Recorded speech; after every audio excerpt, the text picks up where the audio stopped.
आप देख रहे हैं दस्तक बात हो रही है जयपुर की, जहां पर पिछले 3 घंटों से भयंकर आग लगी हुई है इंडियन ऑयल के डिपो में। और अभी मुरली देवड़ा से हम बात कर रहे थे, उनका साफ तौर पर कहना था कि हम लोग भरपूर मदद करने की कोशिश कर रहे हैं। उन्होंने खुद माना ये भयंकर आग है और ऐसी आग पहले कभी नहीं लगी है।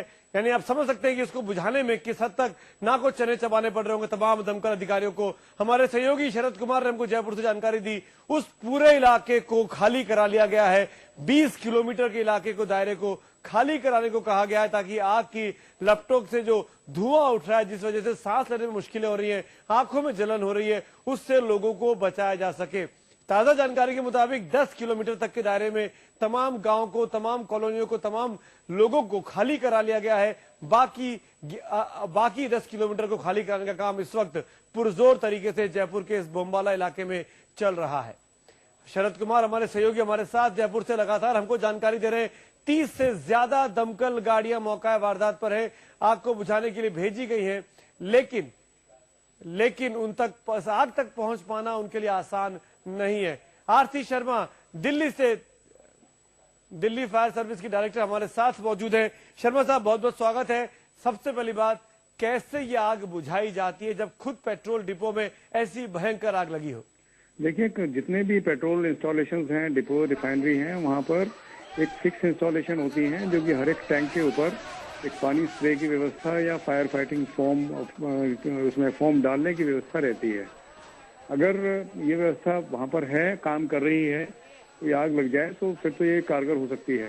लेकिन आग इतनी कंट्रोल से बाहर हो जाए जैसा कि अभी दिख रहा है, तो आग बुझाना बड़ा मुश्किल होता है। मतलब इम्पॉसिबल भी इसको कहा जाए तो ठीक रहेगा।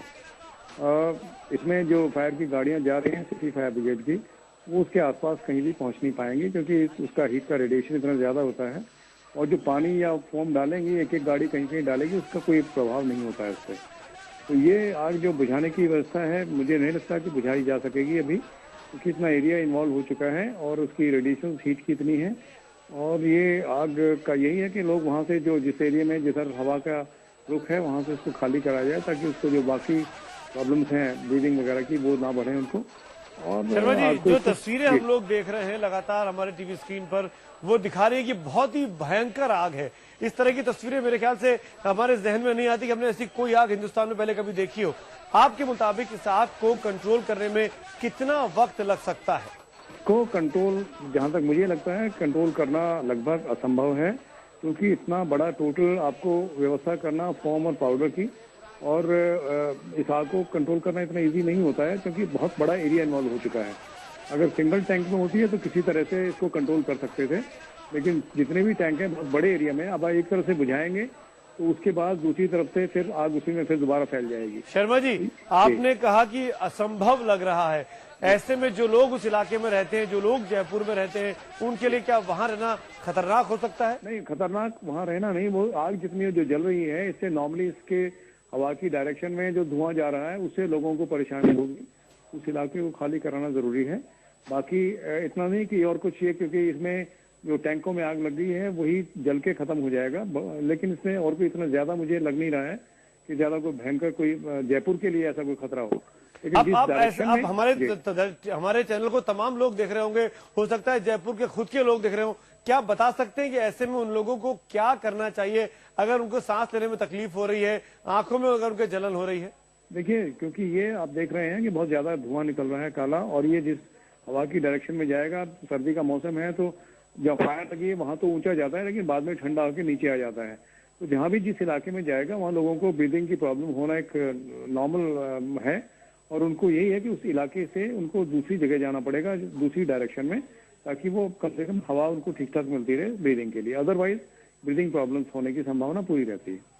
और क्या एक चीज और जानना चाहेंगे शर्मा जी, क्योंकि आप इस विभाग में काम कर रहे हैं, आप हमको ज्यादा बेहतर तरीके से बता सकते हैं, क्या ऐसा कोई मैकेनिज्म, क्या ऐसी कोई ट्रेनिंग हमारे लोगों को दी जाती है, हमारे फायर ऑफिसर्स को दी जाती है कि वो इस तरह की इतनी बड़ी आग से निपट सके? ऐसी कोई हमारे यहाँ प्रैक्टिस है क्या? देखिए, बिल्कुल प्रैक्टिस है, लेकिन जैसा कि मैंने कहा कि इस तरह की आग को बुझाने के लिए आप बाहर से सामान ला करके आग बुझाना बड़ा मुश्किल होता है। उसमें पहले से आपको पता है कि अगर आग लगेगी तो इतनी खतरनाक होगी, तो उसमें जो पूरी व्यवस्था है, टैंक के ऊपर चारों तरफ पानी का स्प्रे का अरेंजमेंट, और उसमें फोम जो होता है आग बुझाने का, उसका फिक्स अरेंजमेंट रहती है कि आप थोड़ा सा दूर जाइए और वहां से उनको चला दीजिए। आप वहां उसके नजदीक खड़ा होकर नहीं, सब ये चलाते हैं। तो ये व्यवस्था वहां पर लगी रहती है, क्योंकि ये शायद ये व्यवस्था इस्तेमाल नहीं कर पाए हैं या वो कारगर नहीं हुई है, जिसकी वजह से ये आग फैल गई है। इसको तो इमीडिएट कंट्रोल किया जाए तो कंट्रोल कर सकते हैं, अगर फैल जाए तो बड़ा फिर मुश्किल हो जाता है।